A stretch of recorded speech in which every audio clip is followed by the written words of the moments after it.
tous. Sejam todos bem-vindos. Vamos começar, hein? On va commencer. Vamos começar. Voilà, donc je m'appelle Benoît Le Bouteiller. Bom, eu me chamo Benoît Le Bouteiller. De retrouver des personnes Estou que nous muito connaissons contente ici, très de heureux encontrar de recevoir pessoas des personnes que nous conhecidas ne aqui connaissons pas. e também muito feliz de Il y a des receber personnes pessoas peut-être que qui não vont assister conhecemos. à notre rencontre, des personnes Sei malvoyantes, que há aveugles. pessoas que Donc, vão je assistir vais a nosso me encontro, présenter, hein, que têm a je suis visão un homme, diminuída, j'ai la portanto, peau vou me de couleur apresentar. blanche, Eu sou um j'ai les homem, cheveux courts, tenho une a pele barbe de courte, cor branca, j'ai une chemise afro, cabelo e a et barba curta, je suis dans un espace uma camisa extérieur, donc florida le toit au-dessus de e moi, estou num et espaço derrière exterior, un mur há um telhado acima de mim orange, e atrás ocre, uma parede puis une laranja, porte et une ocre fenêtre en bois. e uma Voilà. porta e uma janela de Je suis madeira. psychanalyste, je vis au Eu Brésil sou psicanalista, et je suis vivo no Brasil directeur de l'IIP, e sou diretor do l'Institut IIP, international de psychanalyse. o Et Instituto je dois dire Internacional de que je Psicanálise. suis aujourd'hui particulièrement E devo heureux dizer et que hoje eu fier estou de particularmente diriger feliz l'Institut e international de orgulhoso psychanalyse, de puisque dirigir notre institut o Instituto Internacional de organise Psicanálise, le lancement porque nosso instituto d'un livre organizou o lançamento que a écrit de um Ana livro Maria Fernandes. maravilhoso Je vais lui passer escrito por dans Ana un Maria petit instant Fernandes, la parole.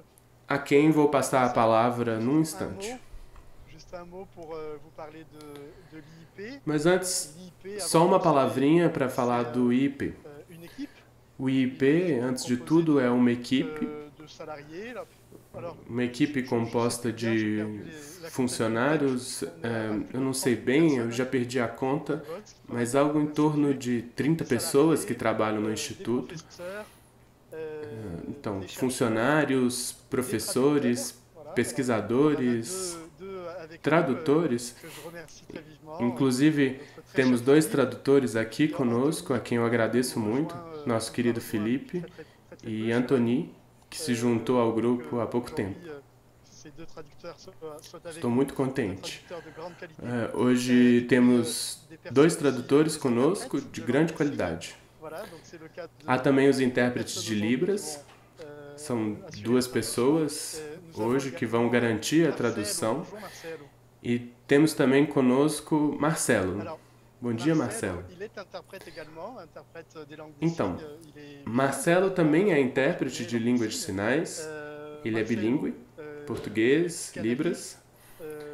Marcelo é psicanalista e está terminando uma tese de doutorado, uma tese magnífica sobre esse tema de Libras e psicanálise.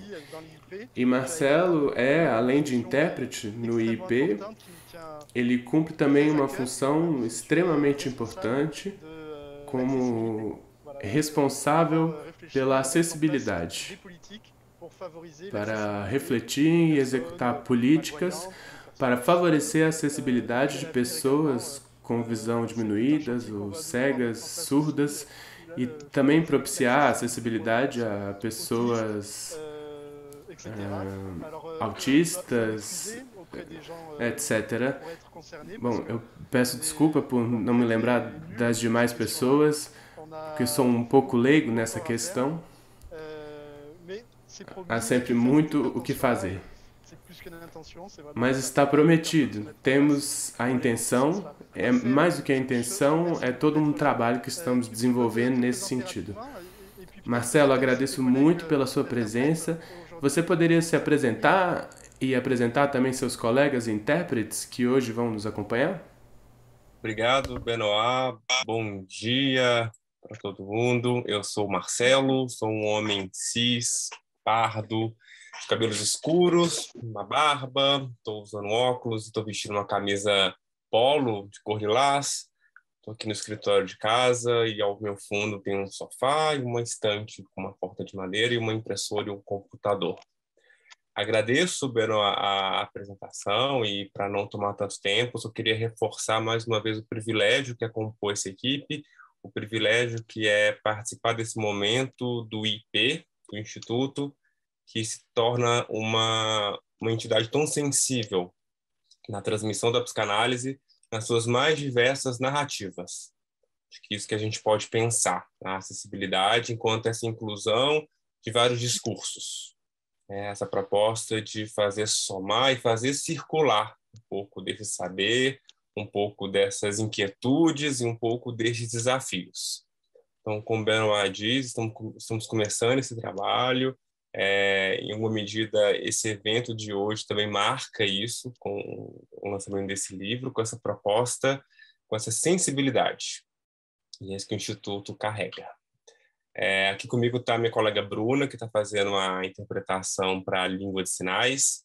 Bruna, uma mulher negra de cabelos curtos, está com uma blusa social azul, está na sala da casa dela com uma parede de fundo verde, um quadro com uma paisagem bem bonita e ao lado um vaso de plantas. Ela vai estar fazendo a interpretação simultânea do português para a língua brasileira de sinais, para Libras, e vai ter um revezamento entre ela com outra colega também nossa, a Flávia Carvalho, uma mulher de pele clara, cabelos longos, que estão amarrados, uma blusa preta, e está numa sala com uma parede de fundo claro. Então, elas vão estar se revezando ao longo do trabalho aqui de interpretação simultânea Libras, língua portuguesa. Obrigado, Benoit. Voilà, merci, Marcelo. Obrigado, Marcelo. Bom, bem rapidamente, o IIP é composto por 3 polos. O polo social, então, onde acompanhamos projetos sociais. Um polo de pesquisa, com diferentes grupos de pesquisa. Um sobre a tradução e a psicanálise, coordenado por uma colega muito querida que trabalha nos Estados Unidos. Um grupo que trabalha sobre a psicanálise e a criação artística, coordenado por uma querida colega nossa, brasileira, e um grupo de pesquisa sobre a questão da psicanálise e a política. E aí é Guillaume Nemer, um querido amigo e colega, quem estará na coordenação. Vamos falar em breve sobre esse laboratório de pesquisa, que vai iniciar logo um seminário anual aberto a quem queira participar. Há ainda um polo de formação. Criamos uma formação psicanalítica de 2 anos, com professores fantásticos, vindos de 4 continentes diferentes. E daqui a pouco falaremos para quem esteja interessado. Vamos aumentar e enriquecer nossa equipe de professores a partir da próxima turma, que terá início em setembro de 2022. Bom, há também uma editora, falaremos em breve, pois há atualidades editoriais ricas. Vale dizer também que o IP também conta com o Gabo, Dorothée, que são ambos assistentes executivos e estão ao meu lado no dia a dia, e sem eles este evento, assim como os outros eventos do IP, não seriam possíveis.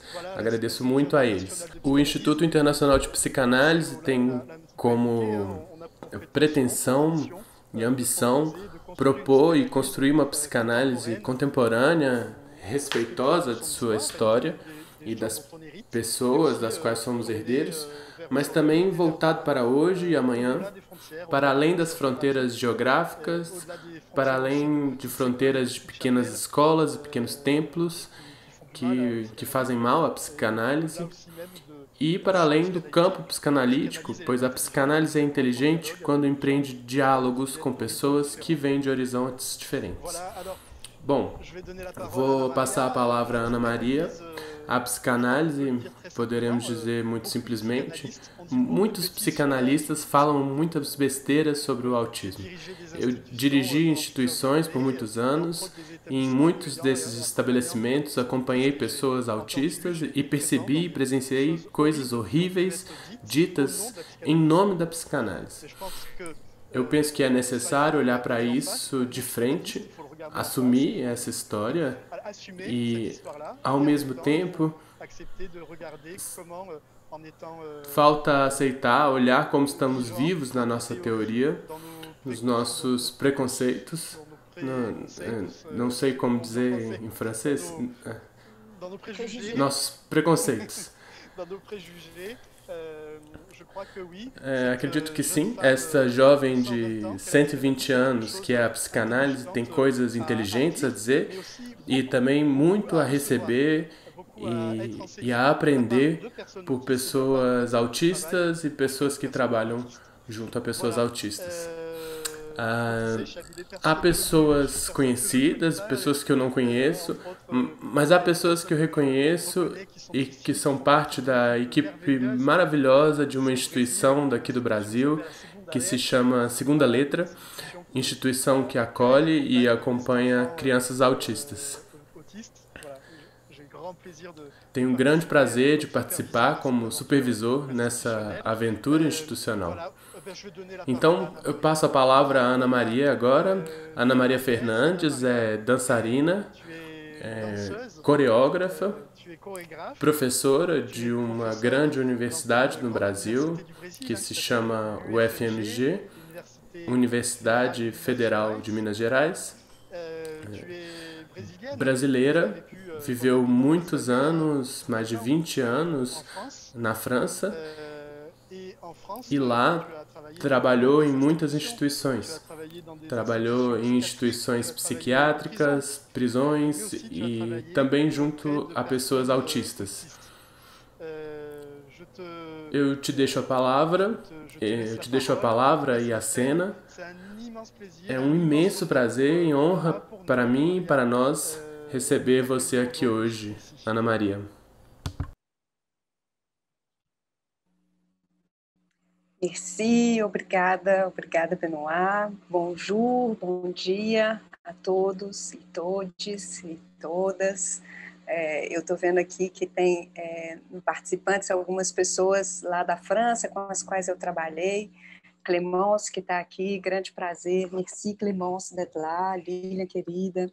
Enfim, eu agradeço, começando, vou fazer a minha audiodescrição. Eu sou uma mulher branca, agora pele mais morena de sol, estou usando óculos de armatura preta, tenho os cabelos lisos, um pouco abaixo do ombro, castanhos escuros, estou usando um brinco e atrás de mim tem uma parede de cor laranja e uma porta de madeira.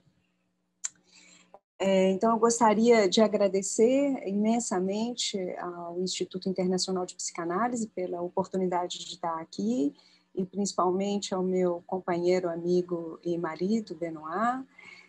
Agradecer a todas as pessoas que participaram da escrita desse livro, e foram muitas essas pessoas, principalmente as crianças, jovens, adultos com os quais eu tive a oportunidade de dançar, seus familiares, educadores, enfermeiros e parceiros e parceiras de dança. Eu vivi na França durante muitos anos e foi lá que eu tive a oportunidade, a graça, né, de trabalhar com pessoas autistas e também com pessoas em situação de deficiência intelectual severa e pessoas em sofrimento mental. Então, foram 18 anos de tentativas, de sincronias precárias, de encontros do instante, encontros efêmeros, de muitas perguntas, de algumas respostas, de construções e desconstruções constantes, permanentes.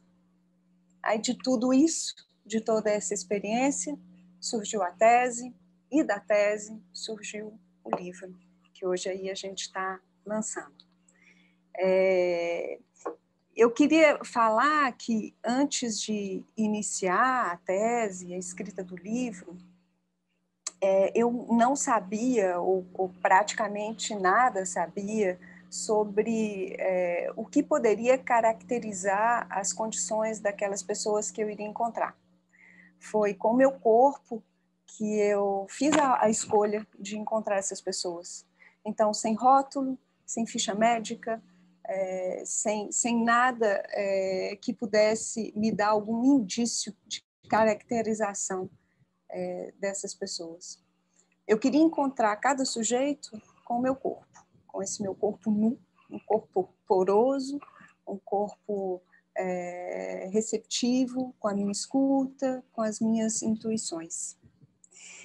E fui aí trilhando pouco a pouco esse trabalho. Então, esse livro ele tem uma dimensão empírica que é extremamente importante. Quando eu encontrei essas pessoas, eu posso dizer que eu levava comigo três coisas na minha bagagem. A dança, que eu acho que sempre me habitou, uma pequena formação e, ao mesmo tempo, muito importante, com uma amiga e minha mestra de sempre, que chama Chantal Sergent, na França, e o desejo, um grande, enorme desejo de ir ao encontro de pessoas estigmatizadas, que nunca haviam dançado, ou que pouco teriam a oportunidade de dançar. E desejo também de bagunçar minha casa, de colocar um pouco de desordem, de desestabilizar aí os meus alicerces, as minhas seguranças. E tudo isso, esses encontros me deram como presente. E aí, na tese, durante a pesquisa, né, para a tese, eu me deparei com algumas leituras que destoavam totalmente da minha experiência. Era como se aquele autor, aquela autora, ele nunca tivesse encontrado, de fato, uma pessoa autista. E não foram poucas essas leituras. Mas, por outro lado, eu encontrei outras leituras que foram extremamente ricas para mim, que me proporcionaram assim, um outro olhar sobre a minha prática, uma reflexão maior, um distanciamento dela, né? E dentre essas leituras, eu ressalto as leituras que eu fiz escritas por pessoas autistas, e também por Fernand Deligny. E aí, esse livro Tearte é um livro que propõe o entrelaçamento dessas experiências que eu tive ao longo desses anos, com as minhas emoções, sensações, reflexões, percepções, com as de outros autores. É importante também dizer que, nesse livro, eu não tenho como pretensão, de forma alguma, oferecer uma cartilha, um manual de passo a passo do que se deve ou não fazer com uma pessoa autista. Primeiro, porque isso é totalmente o oposto do que eu acredito, do que a minha experiência me diz. E segundo, porque é impossível. Se cada um de nós tem as suas circunstâncias, imagina ainda mais para uma pessoa autista. E muitas vezes a gente categoriza, né, a pessoa autista como sendo uma, né, ou autista, a pessoa autista. E cada pessoa autista é um autismo, né? Então, isso seria uma meta impossível. O que eu proponho com esse livro é compartilhar alguns elementos que eu julguei essenciais, importantes na minha prática. E a ideia é isso, é compartilhar toda essa experiência, que depois vai ser continuada por cada pessoa que a lê. Se vocês lerem ou tiverem ocasião de ler esse livro, eu vou ficar muito grata de ter o feedback de vocês depois, porque, lógico, naturalmente continuo aprendendo, né? E é isso. Eu gostaria imensamente de agradecer as pessoas que vão compor a mesa de hoje, que são pessoas que eu admiro profundamente. A gente vai ter aqui conosco a Rosa, a Mônica, a Nádia e a Cristiane, são pessoas queridas. E antes da gente passar para esse momento aí da mesa, eu gostaria de compartilhar com vocês um pequeno trecho, na verdade, 2 trechos de 2 filmes que eu correalizei, para a gente ter um pouco mais de ideia, principalmente para as pessoas que não conhecem meu trabalho, ter um pouco mais de ideia aí do que se trata, porque acredito eu, mesmo tendo feito um esforço incomensurável para passar para as palavras e para as páginas o que eu vivi no corpo, eu acho que há algo de indizível nessa experiência, e quem dança sabe muito bem do que eu falo. Talvez só a poesia mesmo ela possa se aproximar aí do que é essa poética do encontro. Mas aí, através dessa imagem, eu acredito que vocês vão poder, talvez, entender um pouquinho, ou sentir um pouquinho melhor. Agradeço e até daqui a pouco. Desculpa, Gabriel, dá uma pausa, só para eu falar uma coisa. No chat, a gente vai colocar um link do filme com audiodescrição em francês e com audiodescrição em português. Eu peço desculpas, essa audiodescrição ela foi feita assim, de uma maneira muito amadora. Eu agradeço Anne Barthélemy, que é uma grande amiga francesa que me ajudou no roteiro, mas eu fiz a audiodescrição, a gente não fez equalização de som nem nada, então é de uma maneira muito amadora, mas foi feita aí com carinho.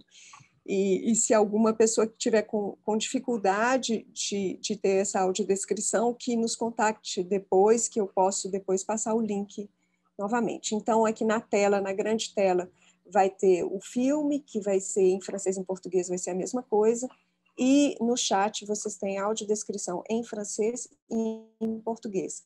Lembrando que, para as pessoas que chegaram mais tarde, a gente tem um ícone embaixo, com interpretação, e que vocês podem escolher a língua que vocês quiserem.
dit au revoir, Sylvaine? Ah, Sylvaine. Au revoir. Merci.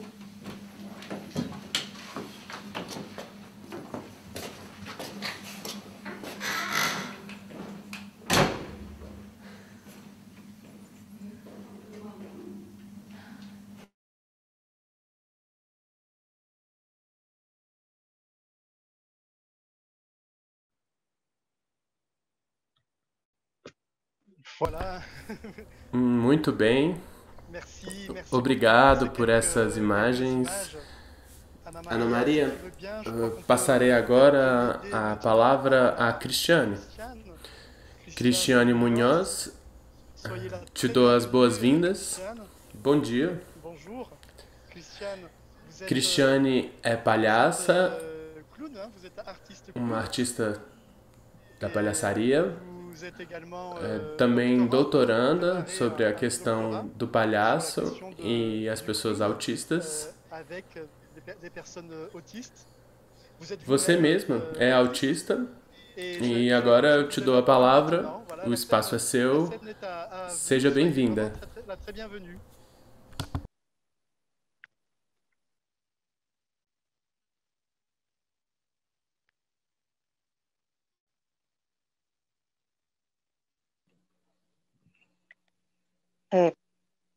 Vai ter alguma tradução? Eu já Não, Cris, pode começar, Cris, querida. Tá, então tá. Bom, primeiro agradecer muito, assim, porque eu acho, né, para mim, assim, é uma honra e é um privilégio também poder fazer parte dessa conversa aqui hoje, por um motivo muito claro para mim, que é o fato de que é sempre muito estranho ver coisas sobre autismo, sendo autista. Eu vou me autodescrever, desculpa. Eu prefiro me autodescrever primeiro. Eu sou uma mulher branca, meu cabelo é cacheado, louro, na altura do ombro. Eu estou com uma blusa branca e eu estou com um batom rosa, eu acho, e fones de ouvido brancos, e atrás de mim tem uma janela grande e um ar-condicionado. E como eu estava dizendo, é uma honra poder participar. Eu sou uma pessoa que tem dupla excepcionalidade, eu sou autista de nível 1 de suporte e tenho superdotação e altas habilidades.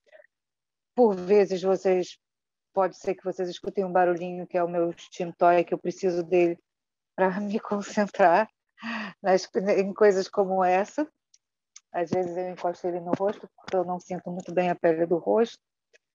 E é sempre estranho, às vezes, quando eu leio ou vejo coisas sobre autismo, porque sempre me parece uma visão, como a Ana Maria falou, de alguém que não teve um encontro real com pessoas autistas. É muito diferente, a gente sabe muito bem quando houve um encontro e quando não houve um encontro. E quando não há um encontro, tudo que é dito me parece hierárquico e às vezes até colonizador com pessoas autistas. Claro que cada autista é muito diferente. Eu sou mãe de uma menina autista de nível 2 de suporte, não verbal, e isso faz bastante diferença, mas o nosso cérebro funciona da mesma forma e a gente é basicamente sensorial. Mas nesse livro, aquela que vai mostrar o livro, esse livro, gente, tá? É maravilhoso. A tese é muito maravilhosa, o livro é muito maravilhoso e assim, volto a dizer que é uma honra para mim, porque até hoje eu não estou brincando, eu não consigo nem fazer isso assim de forma deliberada, de mentir desse jeito, mas é a melhor coisa que eu já li sobre autismo, de uma pessoa não autista que realmente se encontrou com pessoas diferentes, que realmente o que ela fala de ter esse corpo poroso, de estar disponível, de não ter certezas, eu acho que é a primeira coisa para lidar com o diferente.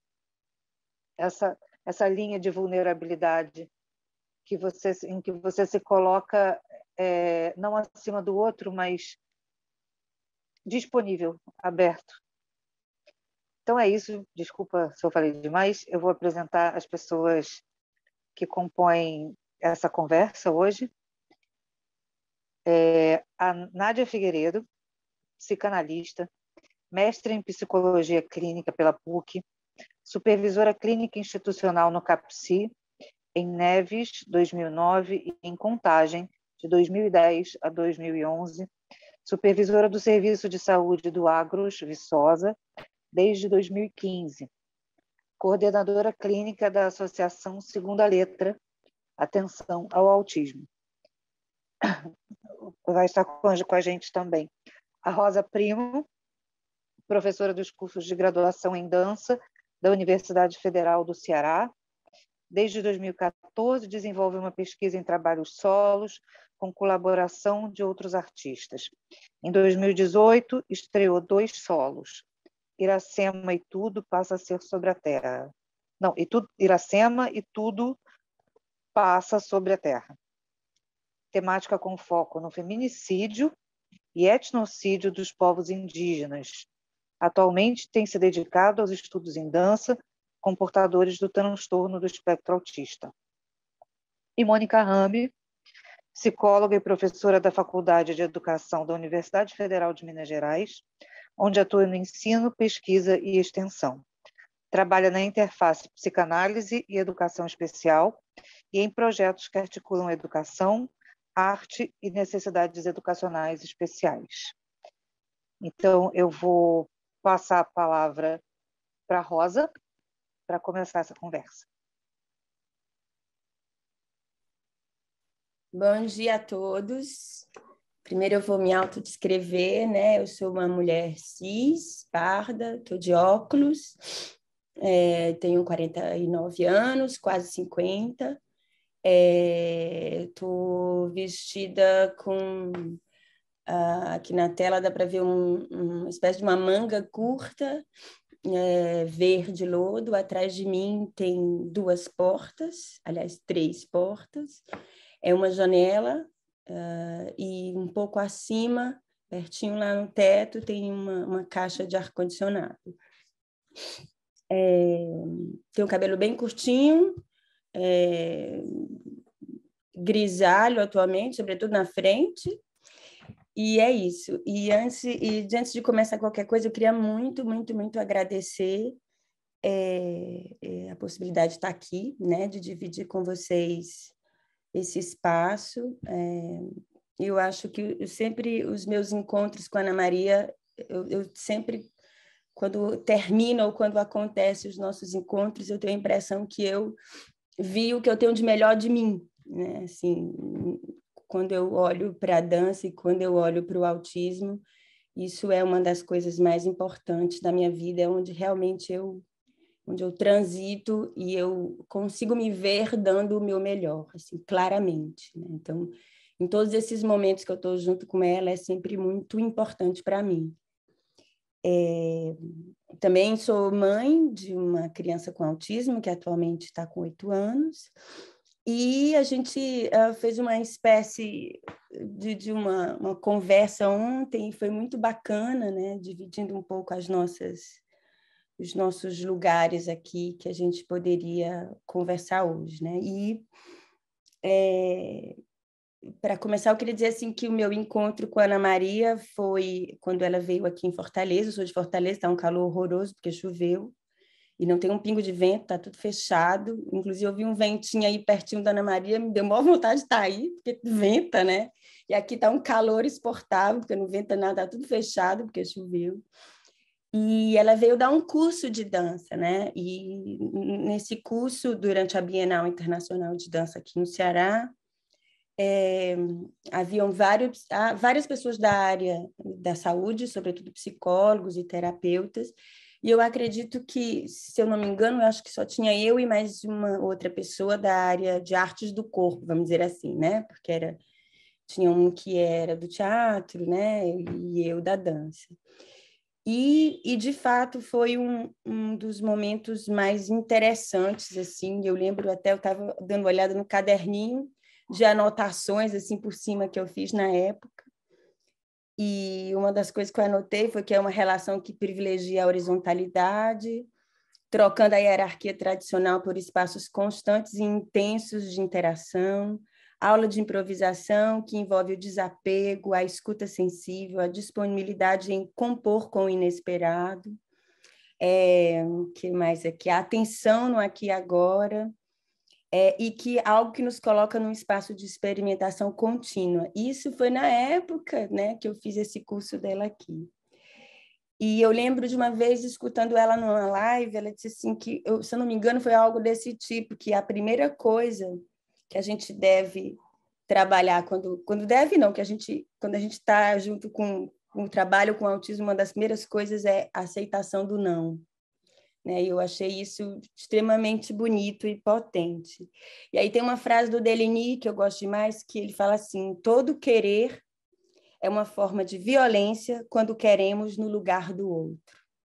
Né? Então, eu acho isso muito bacana quando, nessas minhas experiências todas, né, com o autismo, isso para mim é muito claro. Né? É um livro lindo, é uma das coisas mais belas, assim, de escritas e de corpo, assim, vivo, né, que eu já li na minha vida, e eu já li um bocadinho de coisa, e é muito, muito incrível. Não é propaganda não, gente, mas tem que ler mesmo, sabe? Tem que ler, não é só porque é dança, tem que ler, não é só porque diz respeito ao autismo, tem que ler porque é corpo.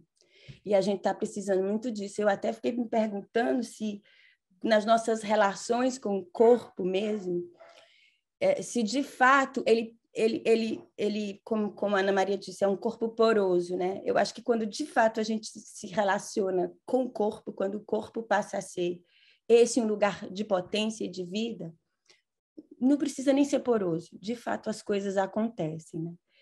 E aí, assim, é bem isso. É um livro que tem muito corpo, tem muita vida, muita potência, assim, sobretudo nos tempos de hoje, né? E a minha questão aqui para a gente... Eu tenho que ser rápida, porque eu acho que eu já passei já um bocado aí do tempo que eu tinha, e o que eu fiquei, assim, muito interessada em discutir a partir da minha leitura do livro e acompanhando esse tempo todo com a Ana Maria, foi essa questão do encontro, né? O encontro, porque, para mim, o encontro ele cria um espaço que não é um espaço comum no sentido da igualdade, é exatamente um espaço comum no sentido da diferença, né? E isso eu acho incrível quando, de fato, você consegue lidar com isso, porque você quer sempre estar com o outro e você até diz que aceita a diferença, mas ela tem que ser sempre igual. Né? Então, quando você sabe, né, que quando acontece o encontro, é quando um outro corpo encontra um outro corpo e esse espaço comum ele passa a ser um espaço, né, comum da diferença. Então, é uma outra coisa. Me lembrei até do Fábio Júnior, que diz da laranja, né? Somos uma laranja, um pedaço... Não, nós somos duas laranjas diferentes, vamos criar outra laranja. Brincando aqui um pouquinho, mas é isso. Eu acho que a gente por termos todos esse passado, né? Esse conhecimento ocidental, da gente estar sempre se olhando a partir desse lado racional e deixando sempre o corpo em outro lugar, ou nesses tempos que a gente vive, de um capitalismo extremamente, criando uma produção de subjetividade extremamente padronizada e etc., a gente quer tudo como a gente sabe, como a gente quer, sempre a partir do eu. É como eu vejo, como eu sou.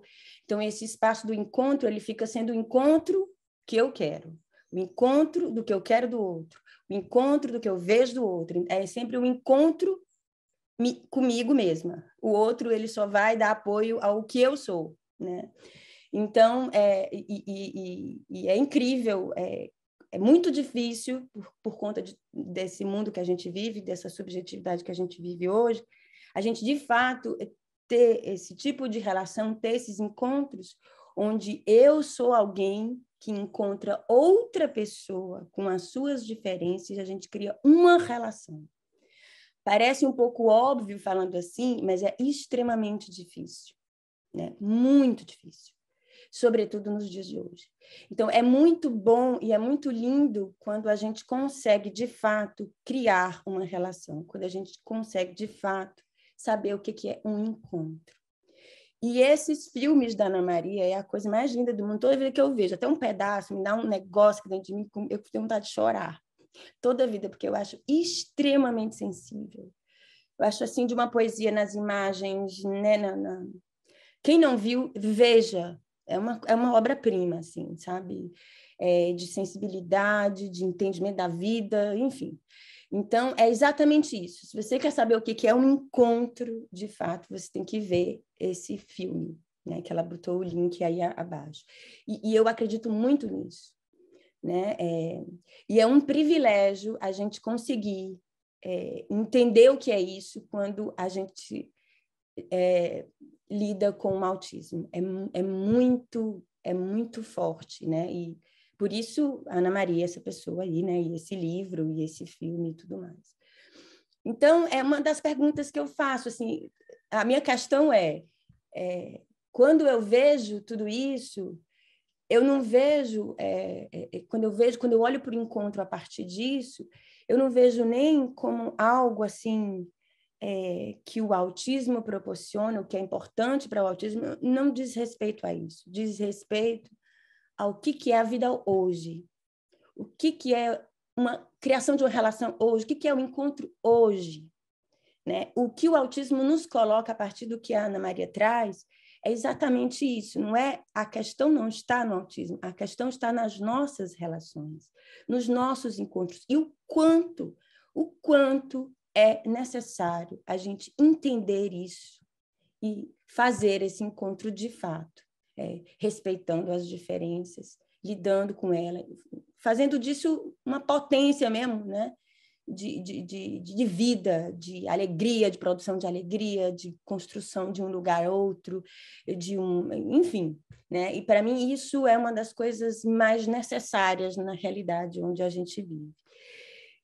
E é isso, né? Então, tem uma frase da Ana Maria, que só 2 parágrafos, que ela diz assim: nesses espaços do possível, do devir, nas derivas dos encontros, vivenciei momentos dançantes, compostos das matérias-primas de uns e outros, e que constitui hoje em mim um outro modo de ver, sentir e perceber a dança. Né? Isso é incrível, né? Então, eu coloquei, né? Diante dessas suas palavras, Ana Maria, você viveu essa experiência artística com pessoas autistas. O espaço comum foi da diferença, da sensibilidade, do cuidado, do outro. Não seria isso mesmo uma espécie de urgência nos dias de hoje? Me parece que quanto mais a produção humana volta-se a si mesmo, tanto mais ela esbarra na inviabilidade de construção de uma vida possível, porque as nossas construções não têm sido com o outro, têm sido conosco mesmo, né? Então, e aí que eu vejo muito, né? Uma produção humana que é sempre voltada para si mesmo, desde que eu de novo, e eu de novo, né? Então, aí eu coloco, daí a potência de toda essa discussão que você traz no livro, que isso que é muito importante, que é a questão do encontro, da relação dos dias de hoje. Então, é mais isso, a discussão é mais isso, né? Essa urgência nos dias de hoje. Obrigada, gente.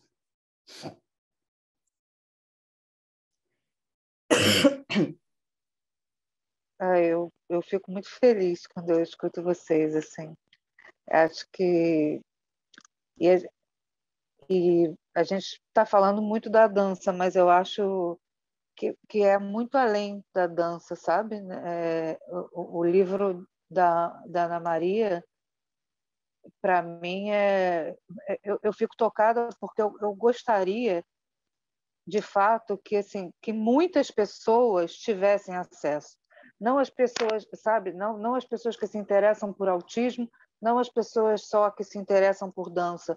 Eu queria, na verdade, eu queria pela minha vivência, pela minha vida, porque trabalhos como esses, visões como essas que a gente está compartilhando aqui, talvez, eu acho que impacta na vida de todo mundo, mas para mim, para minha filha, elas impactam diretamente na nossa qualidade de vida, porque cada passo que a gente dá, seja para ir a um supermercado, para ir a um cinema, para ir a qualquer lugar, para estar no mundo, para experienciar o mundo, são afetadas pela visão do outro, pela visão de como as relações elas têm se colocado hoje em dia, e isso ultrapassa questões tão focais quanto o autismo, quanto a dança, sabe? Enfim, é muita coisa, né? Eu fico bem emocionada também. Queria passar para a Mônica, para ela falar um pouquinho e propor outras reflexões para a gente. Gente, vocês me desculpem, caiu aí minha internet, estou com o telefone, mas acho que podemos passar para a Mônica, o que vocês acham? Sim, sim. Sim? Passamos então para a Mônica. Obrigada, Rosa. Olá, pessoal, bom dia. Para mim também é uma alegria imensa, enorme estar aqui com um grupo tão querido, né, e pessoas tão sensíveis, implicadas nessa discussão, e também que, de algum modo, sopram, né, aquilo que Paulo Freire fala do esperançar. Né? Eu acho que isso é tão bonito e tão importante. Vou também fazer minha audiodescrição. Eu sou uma mulher de pele branca, o cabelo castanho escuro, na altura do ombro. Estou vestindo um vestido vermelho com uma estampa colorida e atrás de mim tem um quadro. Bom, estou usando fones de ouvido também. Bom, eu quero dizer, né, agradecer então mais uma vez o convite, falar dessa alegria de estar aqui com vocês, né, de conhecer o trabalho da Ana. É interessante, né, ouvindo as colegas falarem que realmente é difícil a gente falar só do livro, né, porque o livro puxa, né, toda essa produção tão rica da Ana, e que, para mim, eu falo que a Ana é um presente, né, que eu ganhei da vida, porque uma vez uma amiga muito querida também, que já faleceu, ela me falou, isso, nossa, talvez uns 20 anos atrás, Ana Maria, mais ou menos, uns 15 anos, ela falou, tem uma artista brasileira aqui de Belo Horizonte que mora na França e faz uns vídeos lindos sobre o que tem a ver com o que você gosta, e eu acho que ela conhecia um parente seu, e na época, no dia, eu não pude ir, mas ela foi, adorou. E aí depois, já trabalhando na Universidade Federal de Minas Gerais, por intermédio da Nádia, né, que está aqui com a gente, a Nádia Figueiredo e a Nádia Laguardia, a gente acabou se encontrando, né, Ana Maria, por causa de um evento que era um seminário internacional sobre autismo, dança e educação. E eu lembro que no início a gente não se conhecia, né? Nunca tinha se encontrado presencialmente. E a gente lá, assim, com aquelas coisas, né, de primeiro encontro, mas rapidinho, né, a gente quebrou esse gelo e eu lembro que o evento foi tão diferente de tudo que eu tinha feito. A Ana trouxe as pessoas que tinham sido importantes no percurso dela, e foi um evento que até hoje a gente encontra pessoas comentando na universidade, que realmente foi muito diferente, assim, eram outros princípios, né, como ela gosta de dizer e de colocar o trabalho dela, foram outras orientações, né, que foram fazendo esse encontro, e eu fui conhecendo, né, a Ana Maria, assim, a Ana Maria dos vídeos, a Ana Maria agora do livro, tão lindo, né, que Rosa e Cristiane falaram tão bem, assim, e que a gente realmente fica muito emocionada, né, sobretudo de ouvir a Cristiane colocando, né, desse reconhecimento do livro, sendo uma pessoa autista, porque realmente eu acho que isso é muito importante, Cristiane, que você coloca, né?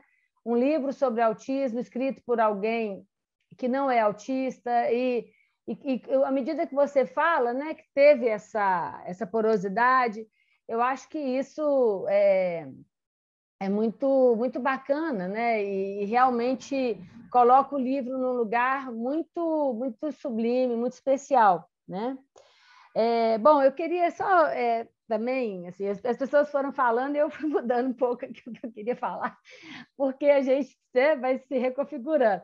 Mas é muito legal, assim, porque a Ana Maria dançarina, Ana Maria que faz os vídeos, né? Essa diversidade aí dessa pessoa.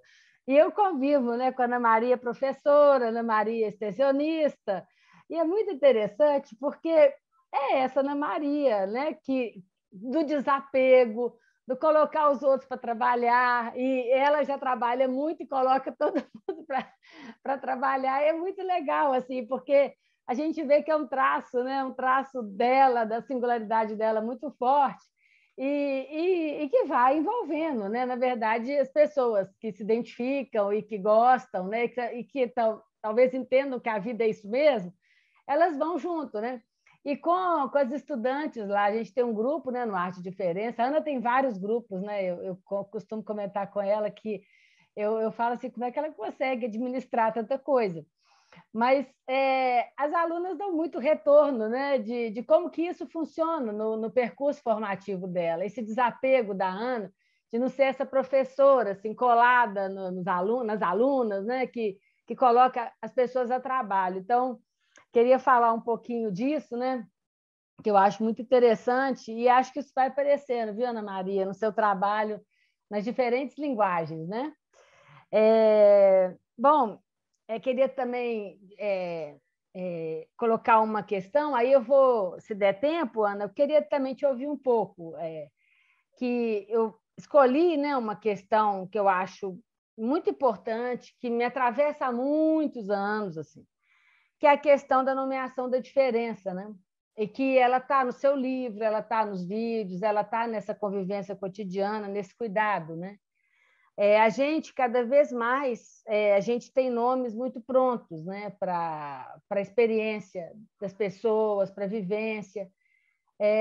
E se, por um lado, isso permite, né, a formação de coletivos, isso dá nome, às vezes, a sentimentos, a vivências, percepções que nos afetam e que, às vezes, causam angústia, né? Às vezes, por a gente não saber ou não saber o que pessoas próximas estão vivendo.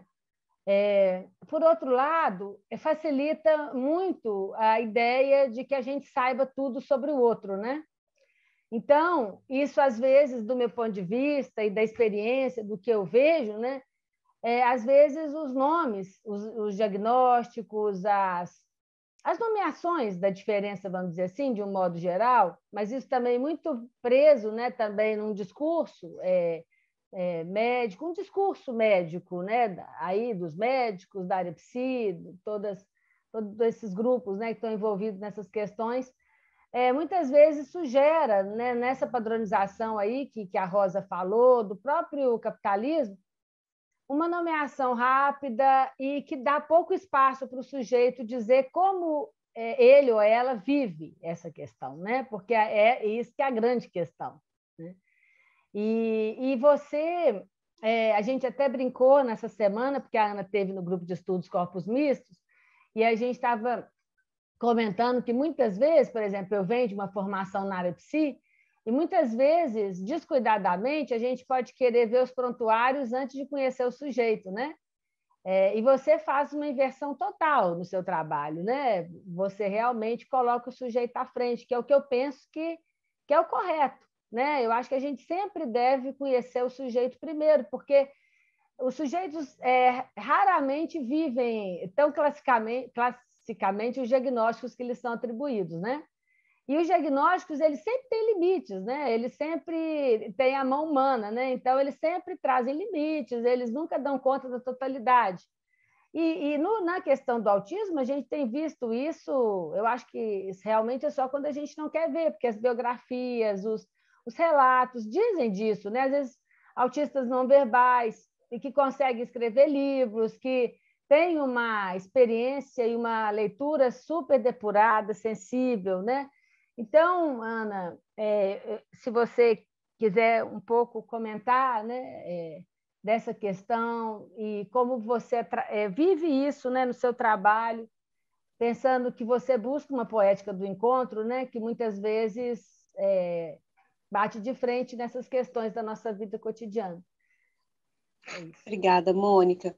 Eu acho que você já falou um tanto, né, que essa questão da categorização, ao mesmo tempo que ela permite a possibilidade de assegurar direitos, né, ao mesmo tempo ela nomeia, ela separa uns dos outros, ela é colonizadora, né, a gente espera-se, né, quem sabe um dia a gente não precise disso, né, mas como você bem falou, e eu tinha falado no início, eu acho que esse encontro que se dá com o sujeito, sem rótulo, sem protocolo, ele permite, você realmente encontrar com a pessoa que está ali naquele momento, porque isso também, muitas vezes, a gente cristaliza alguma coisa, né? A gente fala, essa pessoa ela é esquizofrênica. Aí eu vou falar como que é essa pessoa e o que ela pode ou não fazer. E muitas vezes, nas instituições nas quais eu trabalhei, muitas vezes eu me deparei com uns nãos de cara. Não, você não pode fazer isso. Nossa, ele não pode, porque você não pode fazer isso, porque, olha, ele...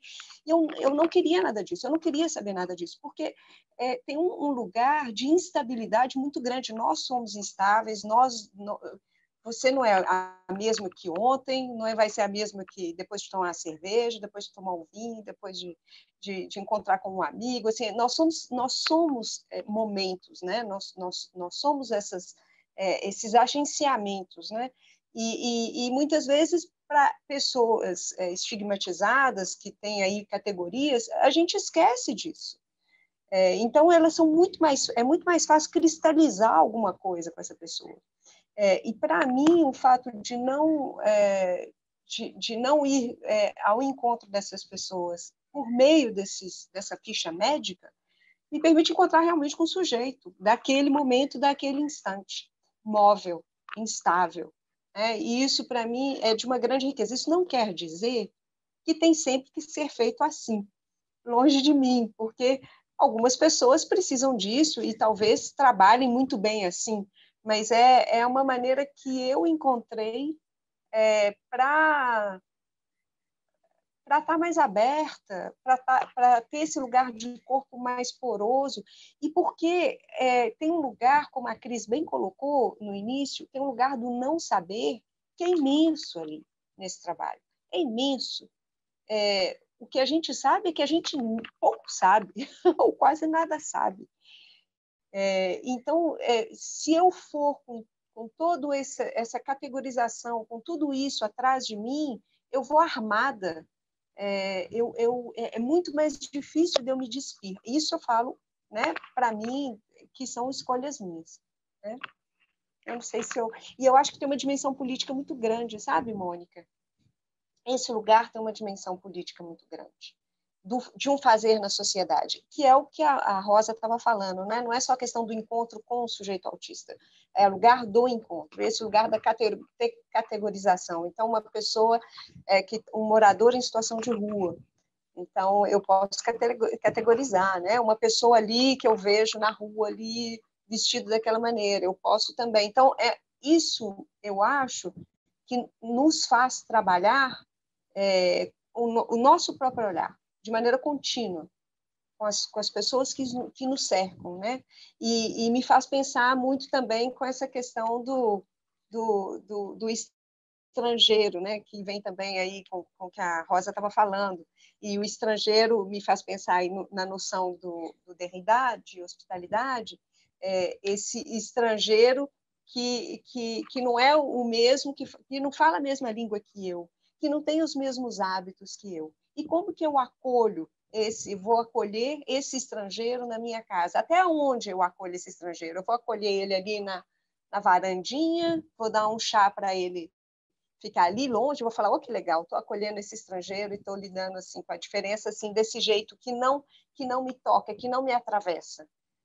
Ou eu abro realmente essa minha casa, eu vou despir das minhas proteções até onde eu consigo, né? Porque a gente, né, a gente não consegue tudo, mas até onde eu consigo, compondo com os meus limites, até onde eu consigo me atravessar pela diferença. E eu acho que, para mim, no meu caso, esse atravessamento ele se dá de uma maneira muito, muito, muito mais potente quando eu não tenho protocolo, ficha médica e tudo isso. Gente, só um pequeno ponto importante, a gente precisa cuidar da velocidade das nossas falas, tá? Porque a gente se lembra, tem tradições em francês, tem tradições em libras, então, quando a gente fala rapidamente demais, é um pouco difícil. Vamos devagar. Desculpa. Ok, obrigada, Ana. Obrigada aí às tradutoras e tradutores, né?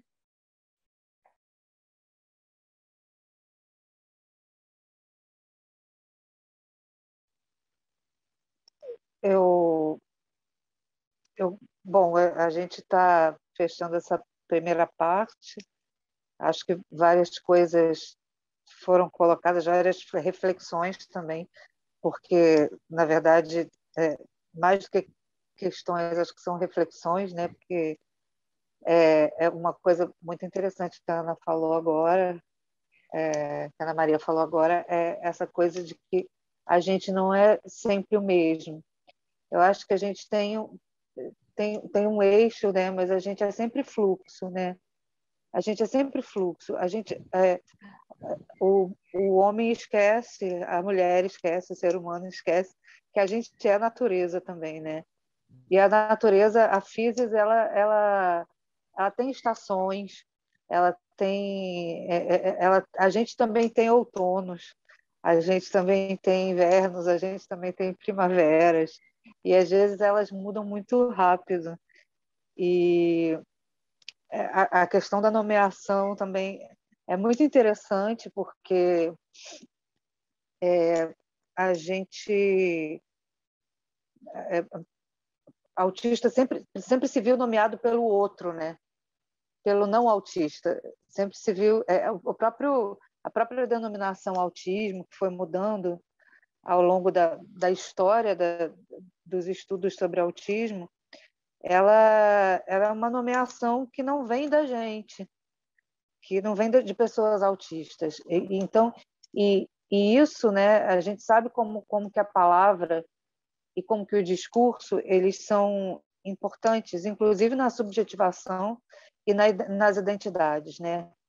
Na forma como a gente constrói a nossa identidade. Eu acho que isso é muito importante, porque se a gente fala de rótulos, a gente também está falando do que a gente ouve falar da gente desde criança, por exemplo, né? É estranho, às vezes não é autista. Por exemplo, eu que tive diagnóstico tardio, então eu sempre ouvi que eu era uma pessoa estranha, que eu fui uma criança estranha, estranha em muitas coisas. Então, uma coisa bem interessante que eu descobri ao longo da minha pesquisa, quando eu falava sobre isso, o povo maori. A gente chegou a falar com a Ana, com a Ana Maria, quando eu fui numa das aulas da Ana, assim, a gente conversou e eu contei do povo maori, que é o povo originário da Nova Zelândia e que está se fazendo um trabalho lá sobre o resgate do glossário maori e a nomeação, especificamente a nomeação das pessoas autistas, ela foi feita por pessoas autistas. Nesse resgate do glossário e da comunidade, da coletividade, porque quando você tem a palavra o termo, o glossário coletivo, ele é bem diferente, né? Quando ele expressa uma forma de sociedade mais coletiva, que era e que é o povo maori, por exemplo, você tem outro tipo de nomeações. Então, o termo para autista dado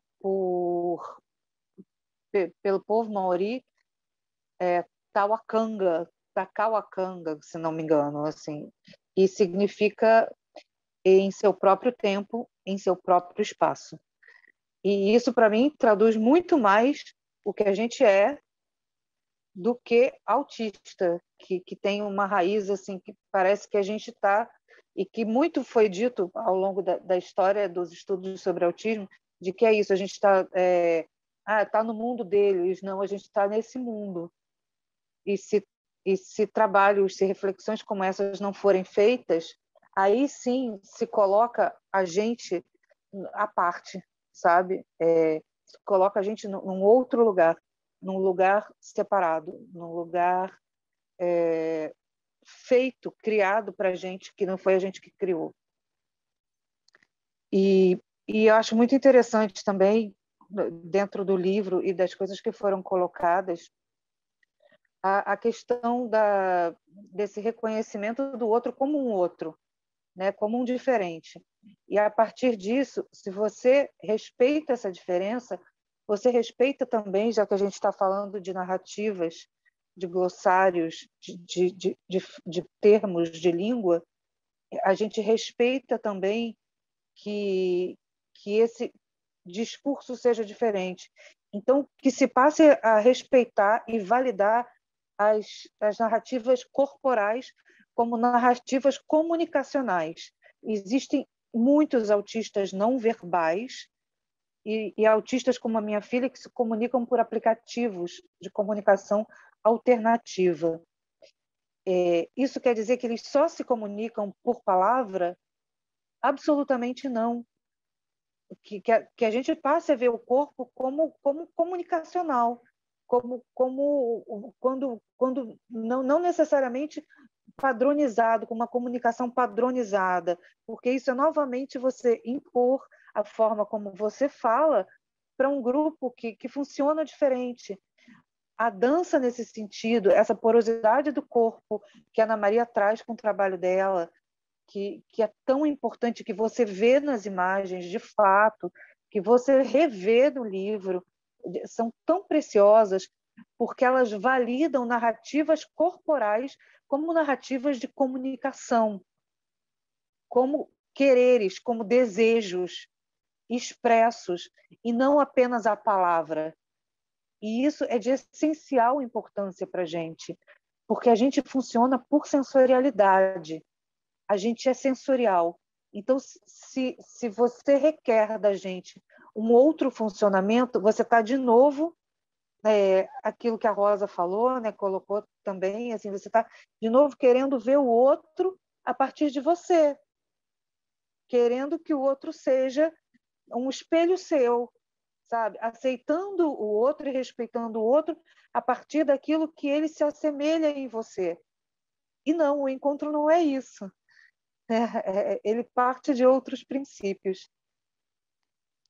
E é um pouco disso que a gente está falando aqui. Então, a gente vai abrir para as pessoas. Tem a Nádia. Ah, é verdade. Ai, desculpa, Nádia. Vocês têm que me lembrar, gente, pelo amor de Deus. Nádia, pode Ei, falar. gente. Primeiro, bom dia, né, para todo mundo. Eu vou me autodescrever. Eu sou uma mulher morena, depois de cabelo bastante grisalhos, né? Depois da autodescrição da Rosa, eu tenho que dizer que é bastante grisalhos, curtos, né?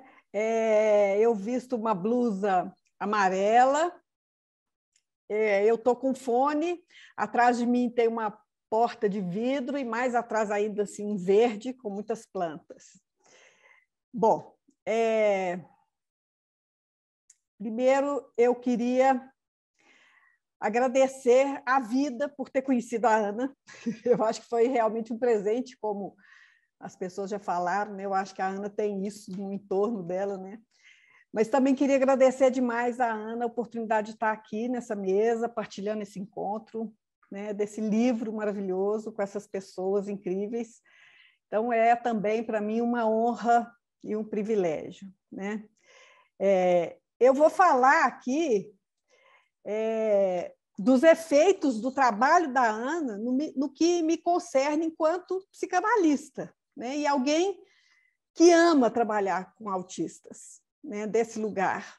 Então, me interessa muito uma questão que eu acho que a Ana já trouxe isso, né? Todo mundo já trouxe, de como fazer o encontro com o autista, né? Como fazer um laço, que tipo de presença, essa é uma questão que tem me interessado muito, que tipo de presença é necessário nessa parceria, né? Para que um laço, um verdadeiro encontro aconteça. E aí eu pensei em trazer uma reflexão sobre essa dicotomia entre essa coisa da transmissão e do ensino, que a Ana já comentou, já falou, né? Que é uma discussão comum no trabalho da psicanálise, né? A psicanálise, assim como o trabalho da Ana, é uma experiência. E a transmissão em psicanálise é uma transmissão também de uma experiência. E, embora a transmissão da experiência não possa prescindir, né, da necessidade de uma formalização teórica, essa formalização, ou ensino, ou corpo teórico, não dá conta dessa transmissão, né? Quer dizer, não é suficiente, por exemplo, a gente estudar a psicanálise para que haja transmissão da psicanálise, né? É preciso uma experiência de atravessamento, né? Pela angústia do real, que vai obrigar o sujeito a inventar um estilo de existência, né? Que são marcas de singularidade, de diferença, de dissimetria radical, né? Que são maneiras que um sujeito transforma aquele real vivido em causa de desejo, né? De uma maneira absolutamente singular, né? Como diz Lacan, num lugar de mais ninguém, né? Único. E eu penso que a Ana nos presenteia com esse livro, né? E com os filmes, e com o trabalho todo dela, né? Porque a gente tem a oportunidade de assistir ela fazendo isso, né? Assistir no livro também, né? Porque é uma coisa visual também. É exatamente isso nesse trabalho, né? Que é transmitir as marcas de um desejo, que claramente faz escrita no corpo da Ana, né? E são recolhidos dessa experiência e que são, então, transmitidas por essa via, né, de um estilo absolutamente próprio, com essa matiz da invenção singular a cada encontro, sempre inédito, né? Então, se desde a primeira vez que eu assisti o filme Amparo Cotei, e sempre que eu assisto agora também, eu fico muito emocionada, eu fico muito tocada, e aí, uma coisa que eu tentei fazer era passar esse filme para o maior número de pessoas possíveis que eu conhecia, que lidavam com o autismo, para as pessoas verem, né? Sei lá o quê, né? Como que faz esse encontro, né? E eu lembrei do Bartolomeu, que é um escritor mineirinho, né? Que derrama poesia nos livros dele, e numa entrevista ele fala assim: a beleza é tudo aquilo que você não dá conta de ver sozinho. E ele explica que a gente tem um ímpeto de passar para frente, igual a piada, né? Igual o xiste, aquilo que nos toca, para que outras pessoas também possam desfrutar, né? Então, ele fala, fulano precisa ver isso, né? A ciclano precisa... Mais devagar, Nádia, mais devagar, está pedindo. Opa, eu vou entusiasmando. Então, essa coisa da gente querer que o outro veja aquilo, né? Eu senti isso com o trabalho da Ana, com o filme, e sinto isso com o livro também, né? Eu acho que esse livro tem que ser lançado também para todo mundo, né, que puder ver. Porque eu chamei esse livro de um livro causa, né? Ele nos causa alguma coisa de desejo, né? Bom, então, eu acho que ele traz à tona essa questão, né, de como que é possível um modo de transmissão que seja capaz de acolher os ensinamentos dessa experiência, né, que é sempre inédita, sempre do acaso, do sem preparo, né? Exige alguém, de alguma forma, despreparado, né? Bom, e eu fico me perguntando se é uma questão, né, que a Ana já respondeu, acho, já falou, mas é uma coisa que me vem, né? Como fazer essa transmissão para a gente ter mais disso, né? E a outra coisa que eu fico me perguntando é se a dança seria um espaço privilegiado para isso, né? Para fazer, no sentido de fazer uma condensação. Esse termo, condensação,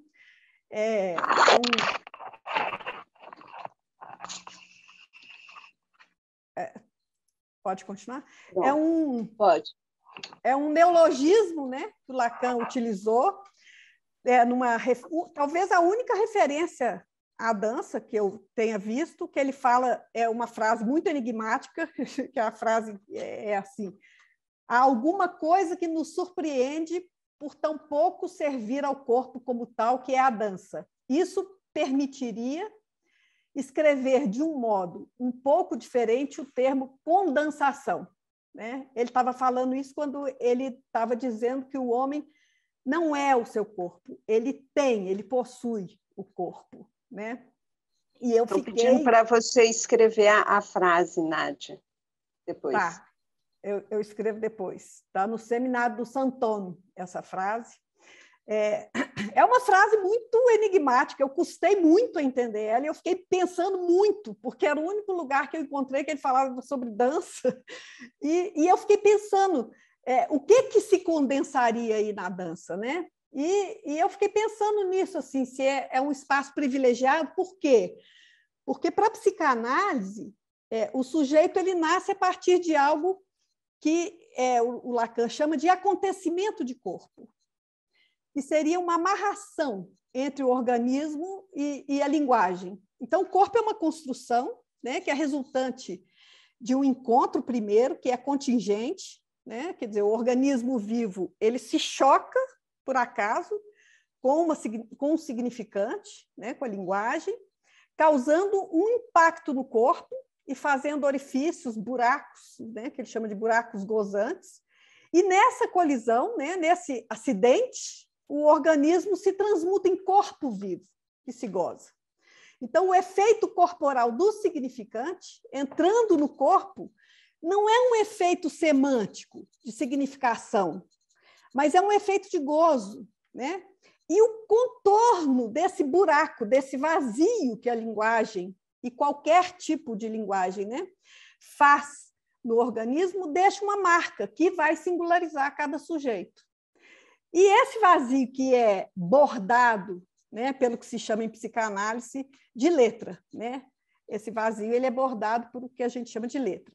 Ou seja, é pelo corpo, né? É pelo gozo do corpo que se alcança um sujeito. E a psicanálise, a gente não trabalha diretamente com esse corpo, né? A gente trabalha a partir da fala, da linguagem. E tem uma frase de um cara que chama Gérard Pommier, se não me engano, num livro que chama Nascimento e Renascimento da Escrita, que ele fala assim: toda ação sobre a letra no nível da linguagem, durante a cura, né, psicanalítica, terá, graças a essa equivalência, quer dizer, a equivalência entre letra e corpo, um eco sobre o corpo. Então, toda ação sobre a letra vai ter um eco sobre o corpo. E eu fiquei pensando se a gente pode parafrasear o Gérard Pommier dizendo se toda ação sobre o corpo, né, graças a essa equivalência, terá um eco sobre a letra no nível da linguagem, né? Especialmente com os autistas, né? Acho que para todo mundo, mas especialmente com os autistas, porque, e é a última coisa que eu me pergunto, né, a partir desse trabalho da Ana e a partir da nossa conversa de ontem, que foi incrível também, né, se a arte, né, de uma maneira geral, não teria um estatuto especial de linguagem, né, que a Cristiane trouxe essa indagação também, né, mas se a arte não teria esse estatuto especial de causar efeitos de incidência mais propícios de alguma amarração no autismo, né? E eu estou acreditando muito que sim. Era isso, sim, que eu queria trazer. Muito obrigada. Nádia, querida, por favor, você vai poder escrever no bate-papo as referências da citação de Lacan, por favor? Vou agora. E outra coisa, só uma pequena parêntese, o Gérard Pommier, que você mencionou, em breve ele vai intervir no quadro das atividades do Instituto Internacional de Psicanálise. Estou fechando a parêntese. Obrigado, Nádia. Eu vou falar muito rapidinho para a gente poder abrir para a conversa, né, com as outras pessoas. A Nádia já me colocou essa pergunta da transmissão aí quando eu estava escrevendo minha tese. Eu falei, putz, Nádia, você está colocando minha tese por água abaixo. Se você fala que não é possível transmitir, por que eu estou escrevendo essa tese? Eu digo que não é possível ensinar, é possível transmitir, né? Sim, e tem algo que, como você também, eu acho que você colocou, tem algo que é próprio de uma assinatura, tem algo que cada pessoa tem, né? Então, tem algo que é diametralmente meu, que é uma maneira de ser corpo no mundo, e isso envolve não só o meu encontro com pessoas autistas, envolve o meu ser como um todo, na minha maneira de ser, né, no mundo. Mas eu acho que nesse lugar de transmissão, assim, eu acho que esses elementos que eu aponto, você falou de qualidade de presença, isso para mim é essencial, assim, como trabalhar essa qualidade de presença. Então, o que é essa qualidade de presença? Eu acho que é um lugar da escuta, do silêncio, né? A gente fala muito, ficar quieto, observar, ver o que o outro tem e não ver o que o outro, o que falta no outro, mas o que ele tem, o que ele oferece.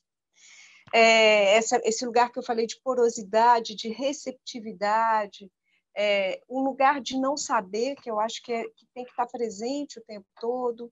Tudo isso eu acho que a gente vai desenvolvendo. A intuição, que eu acho que é muito importante, tudo isso eu acho que são coisas possíveis da gente desenvolver.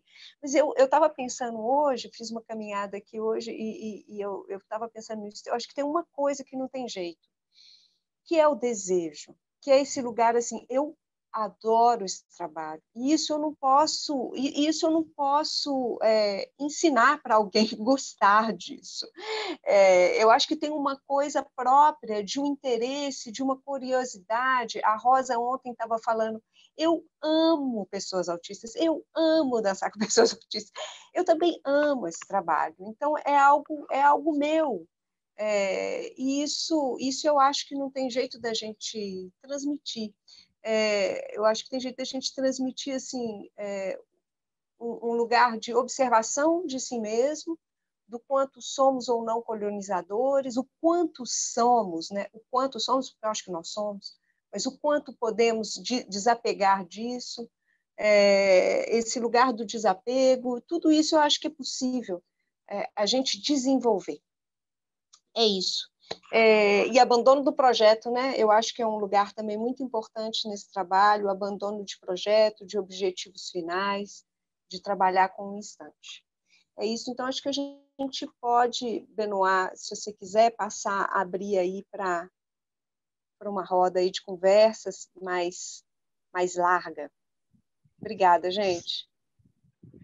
Sim, eu acho que seria maravilhoso agora de abrir a roda de conversa. Gente, fique muito à vontade. Tá?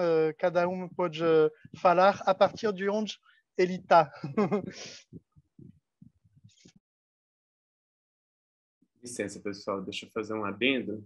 Vocês podem levantar a mão através do Zoom para falar e a gente pode abrir, então, o microfone de vocês para vocês falarem. Ou, se preferirem, tem um botão aí abaixo escrito Q&A, de Questions and Answers, perguntas e respostas, onde vocês podem enviar perguntas ou colocações por escrito também para a mesa. Ok?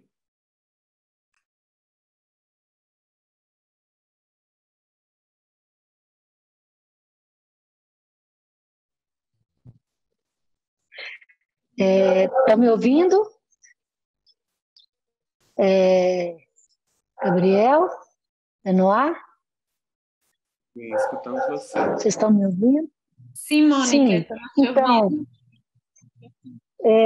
eu sou Mônica e falo aqui da Serra da Moeda, perto de Belo Horizonte, e gostaria imensamente de agradecer essa oportunidade maravilhosa de escutar vocês e de fazer parte, minimamente, desse universo que eu achei fabuloso.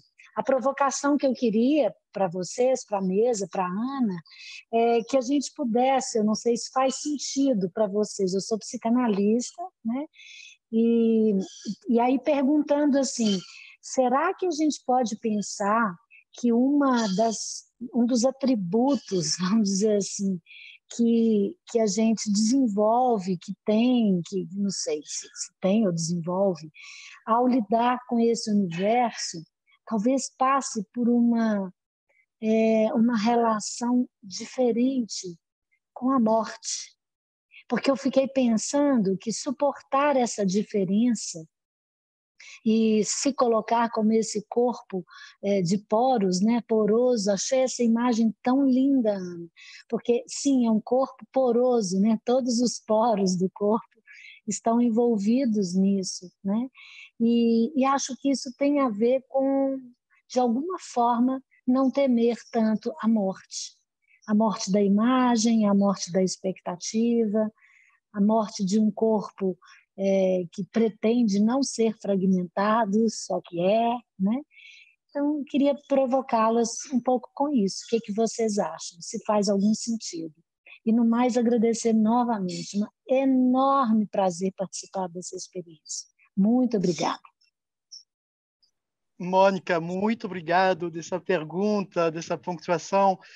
Gente, provavelmente a gente poderia receber uma outra ou duas outras perguntas antes de dar a fala de novo nos palestrantes.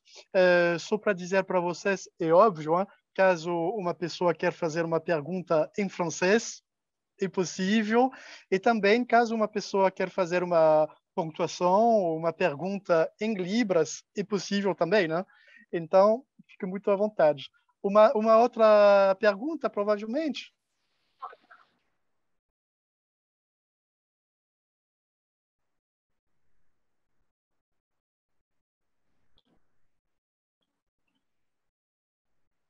Podemos já responder essa. Desculpa, Benoit.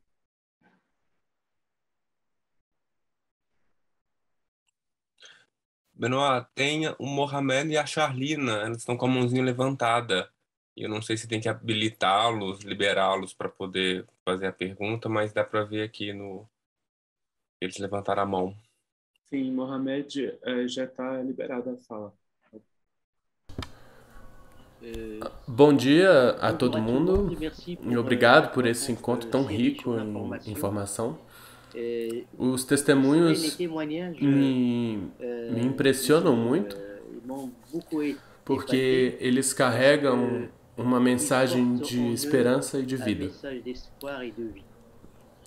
Eu gostaria de colocar uma questão à Mônica e agradecer novamente por este encontro.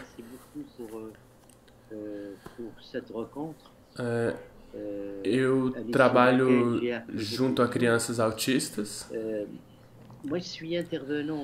e talvez no Marrocos temos, não tenho certeza da estatística, mas temos em torno de 40 mil autistas. Então, há crianças que são acompanhadas pelos setores especializados. Os números exatos eu não conheço. A questão que eu gostaria de colocar, Mônica, é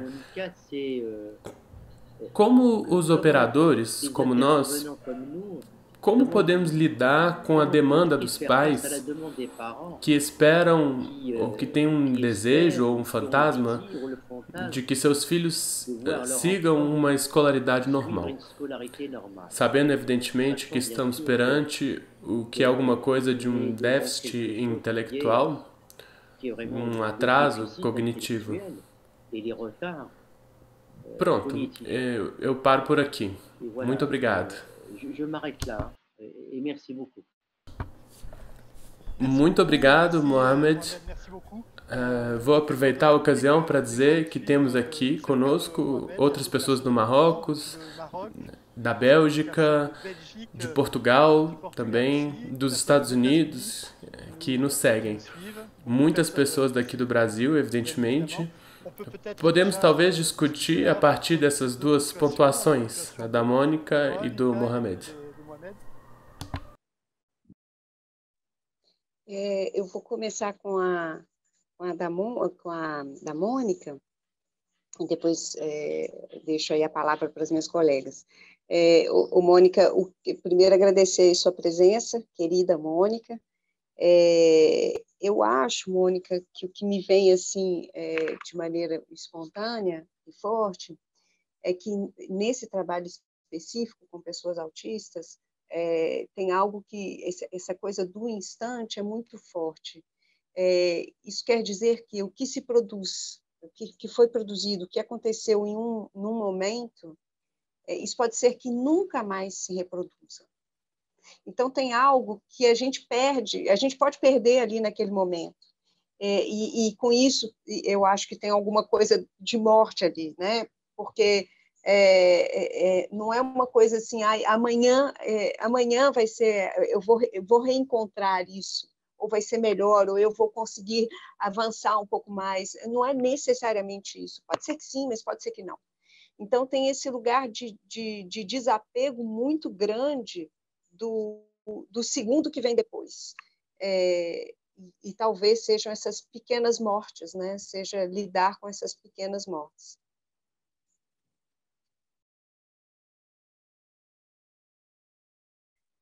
Posso comentar a questão do Mohamed? Sim. Aí, não sei se Rosa, Cristiane e Nádia querem comentar também. Vou falar rapidinho, porque se elas quiserem comentar.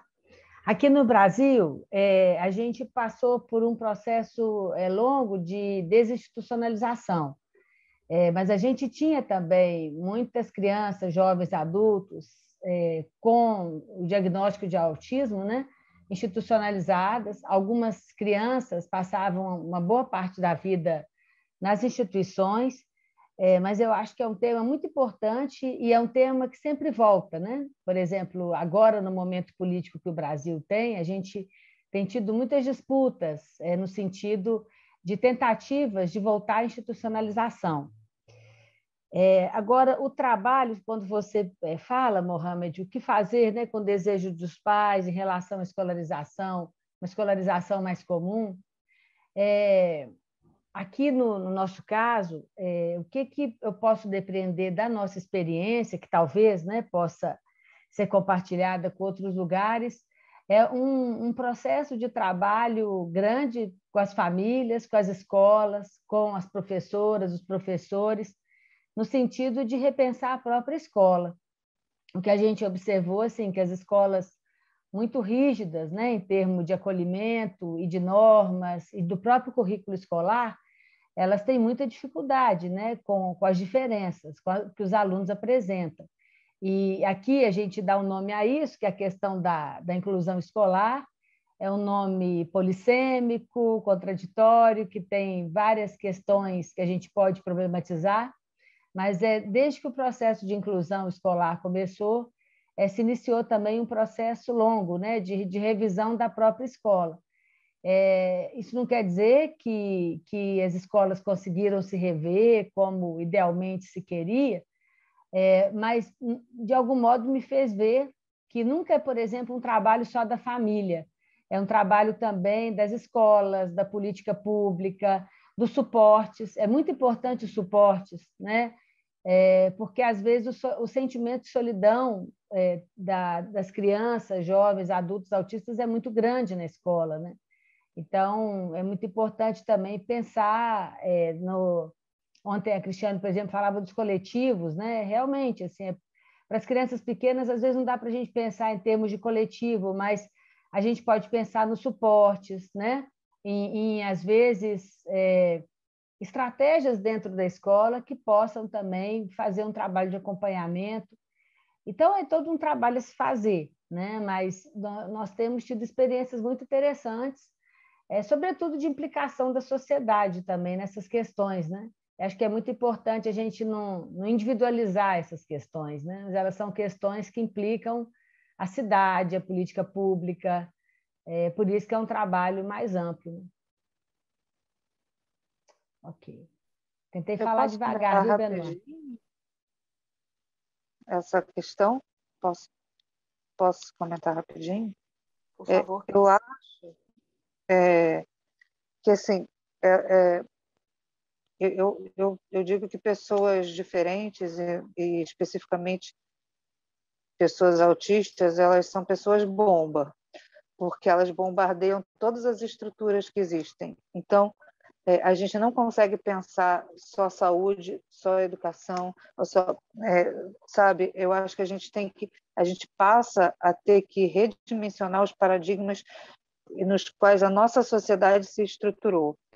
Por quê? Porque assim, o próprio capitalismo faz com que há muitas décadas as pessoas que vencem na vida, tipo, esses jargões, tipo, vencer na vida, tempo é dinheiro, assim, eu acho que tudo isso isola o diferente, já por si. E isso é um paradigma estruturante de sociedade. Então, se você tem... isso você repassa para todos os microcosmos. Então, se a gente falar de escola, por exemplo, e hoje no Brasil, devido à política vigente, ao nosso presidente, enfim, isso tem se tornado muito forte, essa volta dessa tentativa de institucionalização, mas, para além disso, a volta da tentativa de segregação de pessoas diferentes e de pessoas autistas, a ponto de se estar discutindo hoje eletrochoque para pessoas autistas severas. Isso foi uma pauta agora há 2 semanas. Então, quando a gente pensa que a educação, que, por exemplo, no Brasil, ela de um tempo para cá, principalmente com a chegada desse governo, ela passa a mudar. A gente tem um nomeado novo ensino médio, que se baseia totalmente nas escolas militares, cívico-militares. Então, assim, se a gente confunde educação com disciplina e conteúdo, a gente não está educando. A gente não está educando um ser humano.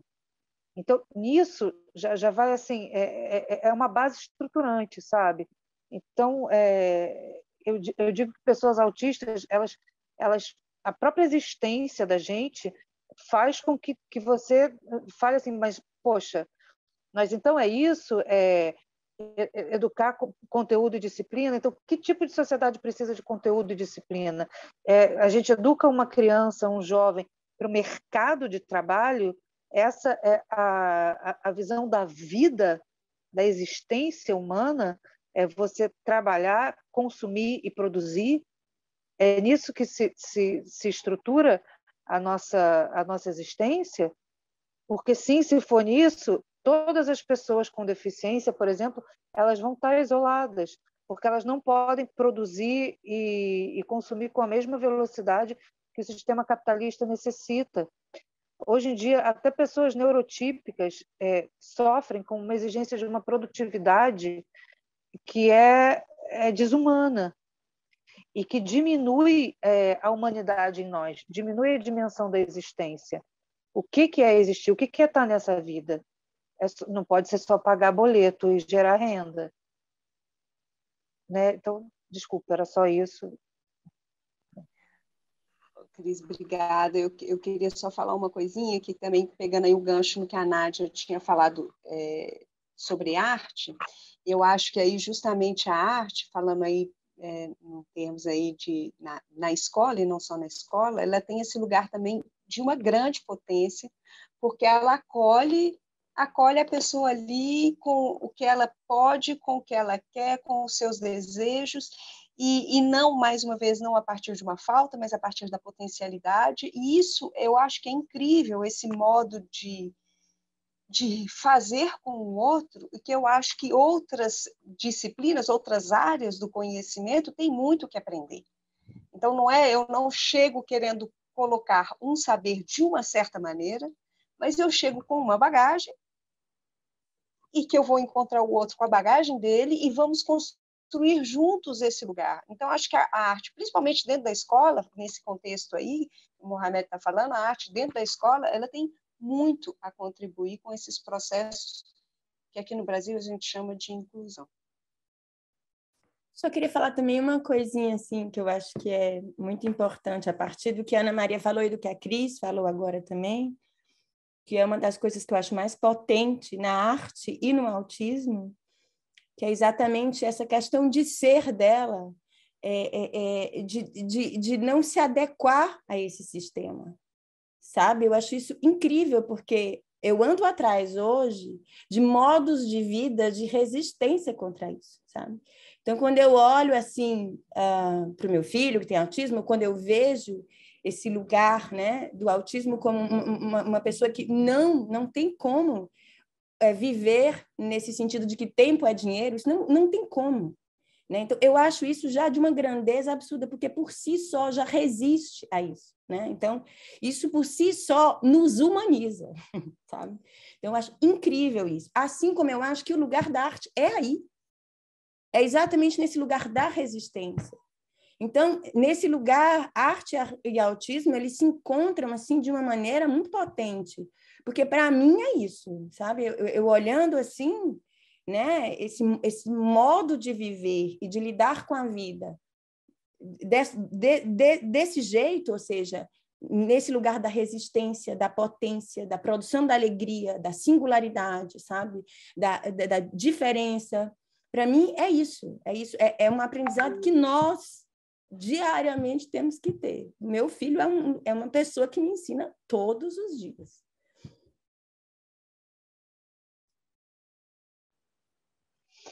Obrigado, muito obrigado. Vamos lá, eu acho que nós temos outras perguntas. Charlina, eu acho que você pode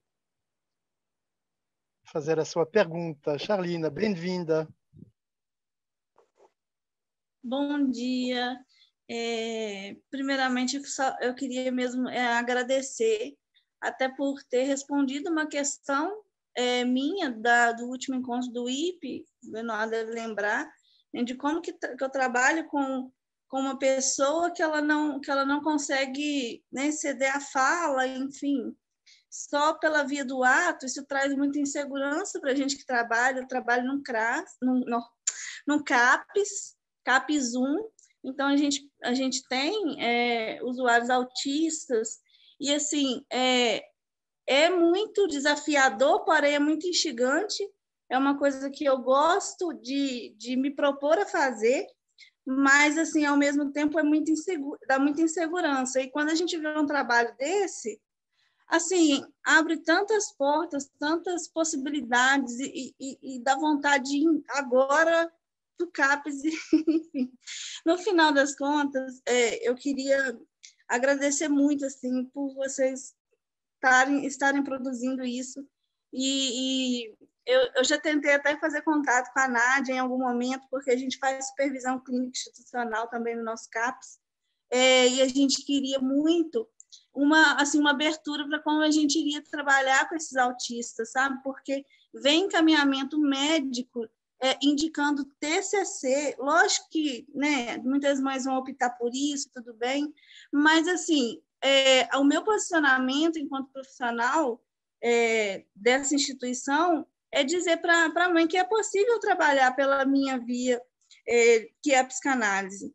E, assim, muitas poucas mães aceitaram esse tipo de atendimento, e a gente fica um pouco muito angustiado, mas as que aceitaram, assim, está tendo bastante evolução. Eu estou até escrevendo um caso clínico com muita insegurança, mas isso me abre muitas possibilidades e muita inspiração também. Muito obrigada, é só isso mesmo que eu queria falar. Eu posso falar? Eu queria só trazer uma experiência. Gabo Gabo está aí caladinho, podia me ajudar, que é lá do Segunda Letra, nessa coisa da inclusão, que é uma experiência que a gente está tendo. Aliás, nós tivemos uma que o Gabo participou, talvez ele tope falar, né? Mas primeiro eu queria falar que isso que a Cristiane falou, achei maravilhoso, assim, do nome que é dado, né, coletivamente. Depois eu queria ter as referências disso também, que é no seu próprio tempo e no seu próprio espaço, né? Talvez isso responda muitas questões da alfabetização, de tudo, né? E com relação à questão da inclusão, uma coisa que a gente tem feito no Segunda Letra e que a gente que eu estou vendo que é muito interessante é a inclusão ao inverso, né? Quer dizer, a gente tem feito um movimento de abrir as portas através de algum evento artístico, né, de arte, ou de exposição, ou de contação de histórias, ou de arte em geral, e a gente quer fazer isso mais, e a gente abre as portas para as outras pessoas, né? E é muito interessante como que, no espaço que é deles, que eles se apropriam, né? As crianças autistas recebem os outros. Eu fiquei achando que é uma maneira de inclusão maravilhosa, assim, que é o inverso.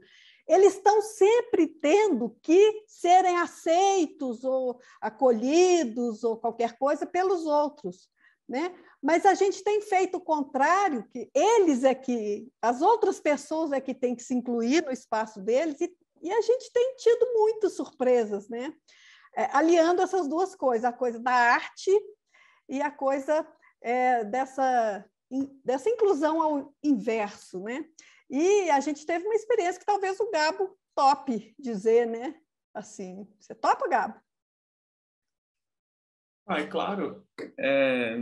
Eu acho que você já disse um bocado, né? Assim, não sei se eu vou ter muito que complementar a sua fala, mas é essa sensação que a gente teve, né? Acho que entra nesse ponto de espaço e tempo que a Cristiane trouxe,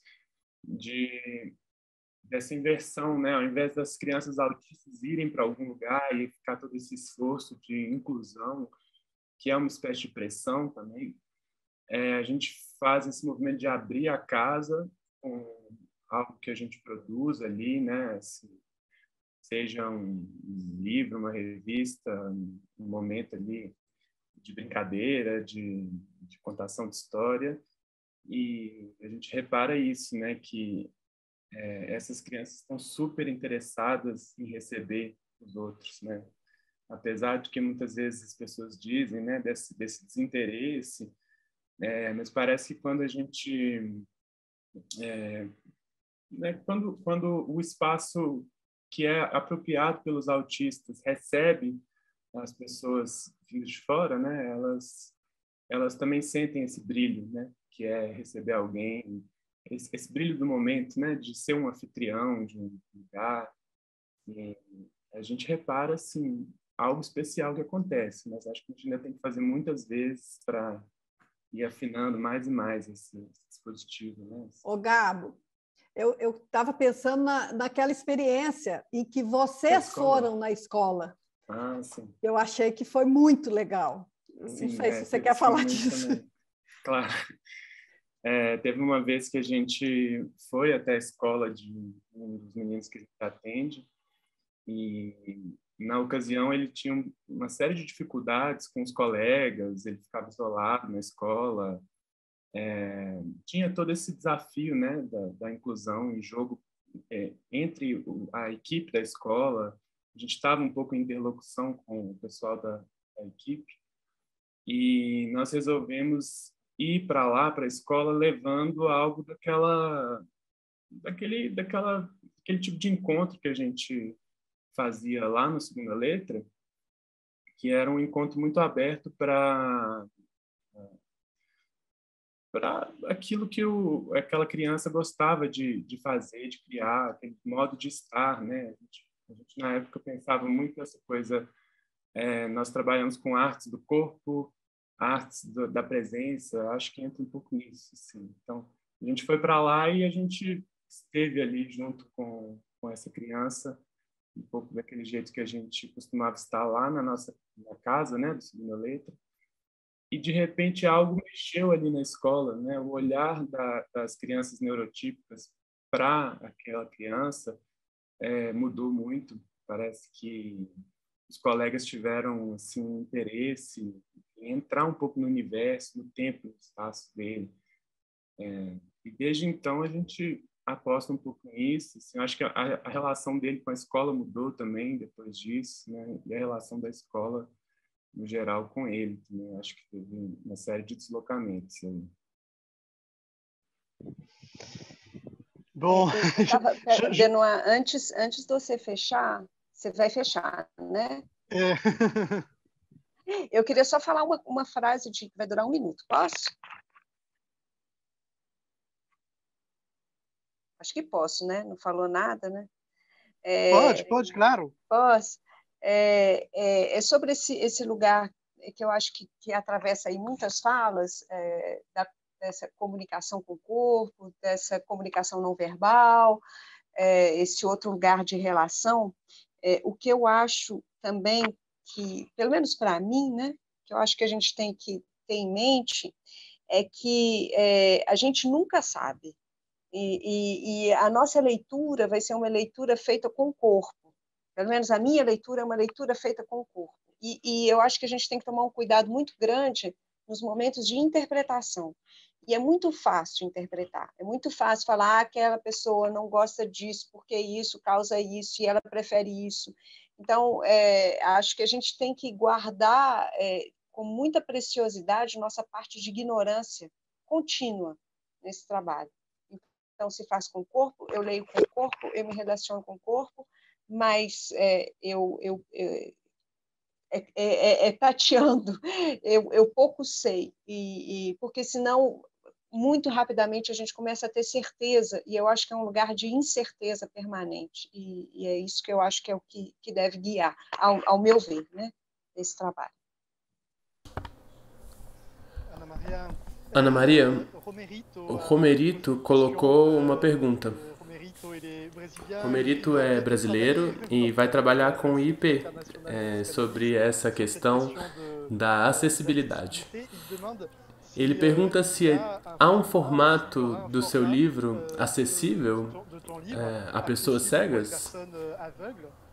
Sim, Romerito, isso eu vou fazer e estou trabalhando nisso. Bom, Ana Maria, eu gostaria de agradecer muito pelo encontro, pela qualidade desse encontro. Eu nem vi o tempo passar e já é tempo de se despedir. E antes de se despedir, eu gostaria de te agradecer, sobretudo, por seu livro e pela potência, a força e a importância do seu trabalho que você faz desde há vários anos. Um trabalho muito precioso que nos provoca muitas questões que não têm resposta.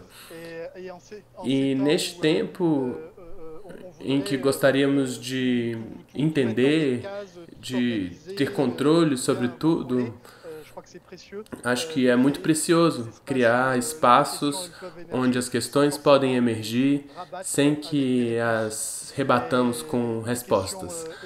Há questões éticas, estéticas, políticas. Bom, eu agradeço muitíssimo as nossas oradoras. Obrigado, Rosa. Cristiane, obrigado. Nádia, obrigado. Mônica, obrigado. Eu gostaria de agradecer também as pessoas que permitem a tradução do português ao francês, do francês ao português e do português para a língua de sinais do Brasil. Até logo. Não sei como, mas creio que continuaremos este diálogo e essa discussão. Vamos refletir, ver como poderíamos fazer. Seria ótimo continuar, se vocês quiserem. Desejo a vocês um excelente domingo e antes de fechar, dizer apenas que há pessoas que não são do Brasil que nos assistem, para dizer que durante este encontro eu pensei muito em colegas que não estão presentes, que estão doentes com o coronavírus. aqui no Brasil, e não só, infelizmente, e muitas pessoas de Minas Gerais que têm sofrido com uma catástrofe absolutamente terrível, que começou antes na Bahia, com chuvas muito fortes e que tiveram suas casas afetadas, outras que perderam a vida ou que perderam tudo que tinham. As pessoas que frequentamos, nossos amigos, nossos colegas, pessoas do IIP, é o caso de muitas pessoas, então gostaria de dizer que neste encontro pensei muito em vocês. Muito obrigado, Ana Maria. Você pode fechar? Sim, eu queria agradecer imensamente cada pessoa que está aqui hoje, né, os participantes, as pessoas que vieram assistir e cada pessoa que compôs essa mesa, os integrantes do Instituto. E mais uma vez, né, gente, a todas essas pessoas que me ensinaram um pouquinho, do pouquinho que eu sei, porque isso vem de encontros, né? Isso vem dos encontros, isso vem de cada pessoa que pôde me ensinar. Então, agradecer imensamente a oportunidade de estar aqui, e é isso. Então, fora Bozo, e que esse ano seja um ano de esperança para todos nós. Tchau, gente. Obrigada.